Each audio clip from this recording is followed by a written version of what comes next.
When I was a kid, the disaster we worried about most was a nuclear war. That's why we had a barrel like this down in our basement filled with cans of food and water.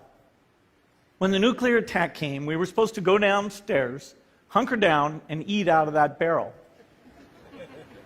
Today, the greatest risk of global catastrophe doesn't look like this. Instead, it looks like this. If anything kills over 10 million people in the next few decades, it's most likely to be a highly infectious virus rather than a war. Not missiles, but microbes. Now, part of the reason for this is that we have invested a huge amount in nuclear deterrence, but we've actually invested very little in a system to stop an epidemic. We're not ready for the next epidemic. Now, in the movies, it's quite different. There's a group of handsome epidemiologists ready to go. They move in, they save the day, but that's just pure Hollywood. The failure to prepare could allow the next epidemic to be dramatically more devastating than Ebola. You can have a virus where people feel well enough while they're infectious that they get on a plane or they go to a market. The source of the virus could be a natural epidemic like Ebola, or it could be bioterrorism. And so there are things that would literally make things 1,000 times worse. In fact, let's look at a model of a virus spread through the air like the Spanish flu back in 1918. So here's what would happen. It would spread throughout the world very, very quickly. And you can see there's over 30 million people die from that epidemic. So this is a serious problem. We should be concerned. But in fact, we can build a really good response system. We have the benefits of all the science and technology that we talk about here.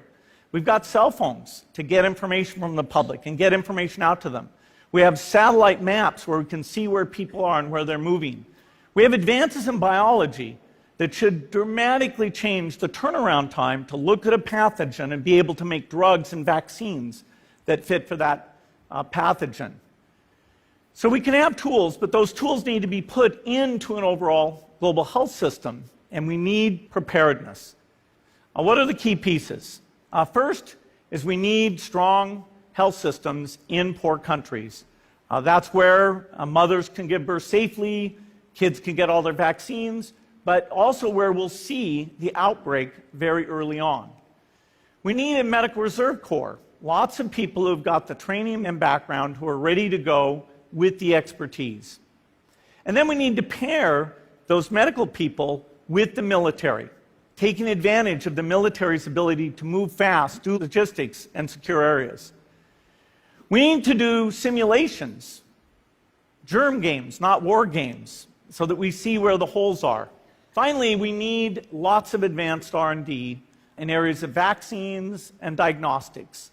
There are some big breakthroughs, like adeno-associated virus, that could work very, very quickly. The World Bank estimates that if we have a worldwide flu epidemic, global wealth will go down by over $3 trillion. And we'd have millions and millions of deaths. There's no need to panic. We don't have to hoard cans of spaghetti or go down into the basement. But we need to get going, because time is not on our side. In fact, if there's one positive thing that can come out of the Ebola epidemic, it's that it can serve as an early warning, a wake-up call to get ready.